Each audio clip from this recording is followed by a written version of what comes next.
منتخب المغرب إلى نص النهائي بعد الفوز على المنتخب السوري 1-0 بقيادة وليد أزارو ابن النادي الأهلي. تخيل ان منتخب المغرب بيسجل بالمهاجم الثالث في الفريق الثالث، يعني بعد ما ريح الفريق الاول والثاني من البطوله الفريق الثالث. تخيل ان حمد الله مش موجود عشان واخد كارت احمر فغايب وقاعد في المدرجات. بيبدا المباراه بتيسودالي هو مهاجم الفريق الثاني بعد حمد الله، فبيتصاب ويخرج، فينزل وليد ازارو فيسجل ويخلي منتخب المغرب يفوز على المنتخب السوري بعد مباراه قويه جدا من المنتخب المغربي وفرص وهجمات تألق غير طبيعي من حارس منتخب سوريا الحارس الياس هدايه. صد اكتر من جول النهارده. المباراه كان سهل جدا تخرج 5 في اخر دقيقه في الماتش. اصلا انفراد واضح وصريح هو في ال 18 لوحده، لاعب منتخب المغرب حطها في السماء، لكن في النهايه 1-0 للمنتخب المغربي.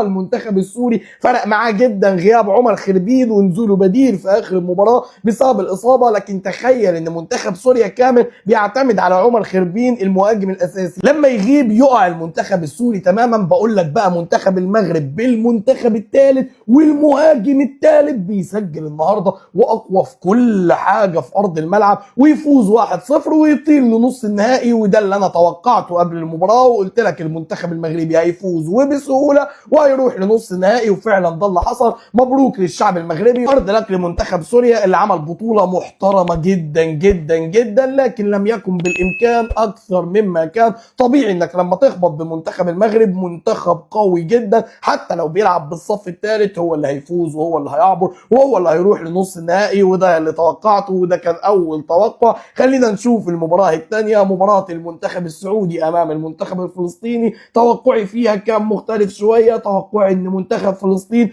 هو اللي هيروح. خلينا نشوف وقولوا لي توقعاتكم في الكومنتات، وهنتقابل بعد الماتش هشوف جبت الاثنين صح ولا المغرب صح والسعوديه هتكسب فلسطين. هنا نكون وصلنا لنهاية الفيديو. كنتمنىكم ديروا لايك وكومنتير ومتابعة باش يوصلكم كاع الجديد.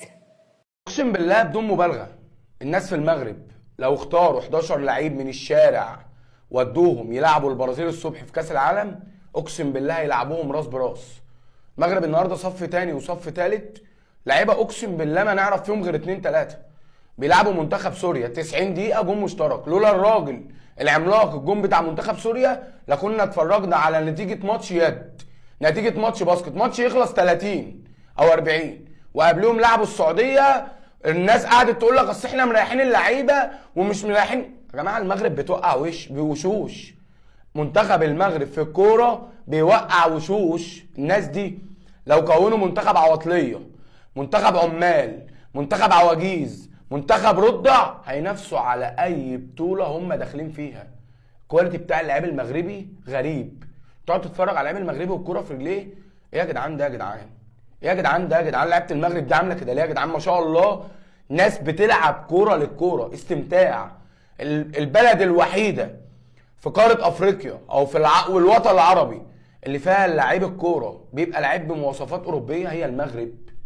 اقسم بالله المغرب عامله شويه منتخبات. اول بلد يا راجل، اول بلد تنجح في كل المراحل السنيه، كل المراحل السنيه. منتخب اول، منتخب تاني، اولمبي، ناشئين. لو جمعوا 11 فرخه في المغرب ونزلوهم لعبوا في اي بطوله هينافسوا فيها يا جدعان.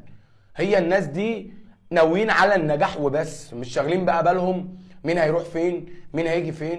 ان شاء الله يا جدعان الكوره في المغرب رهيبه. منتخب المغرب منتخب قادر يكسر وش اي منتخب في اوروبا، اي منتخب خلقه ربنا. المغرب الكوره فيها غريبه، المغرب الكوره فيها غريبه. احنا بنستمتع يا جدعان، اقسم بالله بنستمتع. النهارده منتخب صف تاني وتالت بينافس منتخبات بتلعب بالصف الاول وبيلعبهم طول ال 90 دقيقه جون مشترك.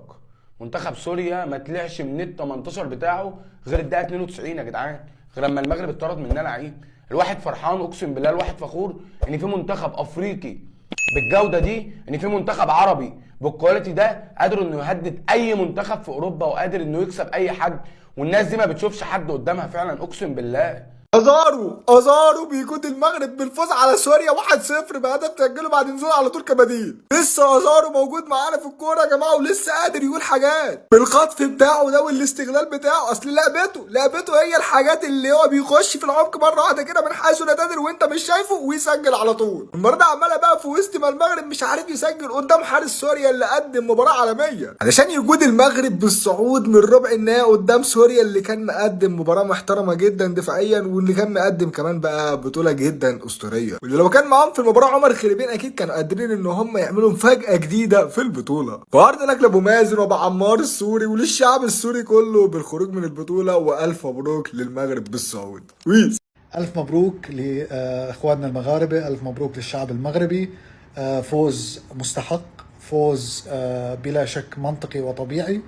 وهذا الفرق طبعا بين بلد صار له سنوات عم يهتم بكرة القدم ما شاء الله، الله يحفظكم ويبارك لكم، بالأكاديميات، بالمنتخبات، بالفئات السنية ما شاء الله، في جودة، في مواهب، في قدرات عالية جدا عند اللاعبين المغاربة، وفي خبرة، وفي يعني حسن تعامل مع ظروف المباراة ومع التغيرات ومع الأساليب المختلفة للخصم.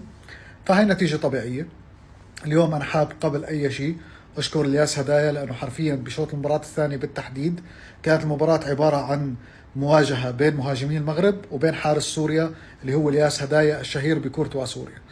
فالياس قدم مباراة كبيرة، يسأل عن الهدف ما يسأل عن الهدف أنا ما رح لومه عليه نهائيا، لأنه اللي سواه بكفي بكفي وبزيد أصلا. فالياس شكرا من القلب على كل شيء عملته. خوسيلانا اليوم كان بإمكانك أنك تعمل التبديلات الهجومية قبل ما نتلقى الهدف، كان واضح ومبين أن المنتخب المغربي راح يسجل، بشكل عليه خطورة مرة واثنين وثلاثة وعشرة، وبالتالي راح يسجل. فكان الأفضل أنك تعمل تبديلات قبل ما تتلقى هدف، مش بآخر 10 دقائق. ولكن هذا كان قرارك ودفع ثمن المنتخب السوري. المنتخب السوري بشوط المباراة الأول كان تكتيكيا جيد، كان غالق العمق، كان عم بيحاول يجبر المنتخب المغربي يلعب على الأطراف ويتعامل بشكل جيد مع الكرات العرضية المغربية.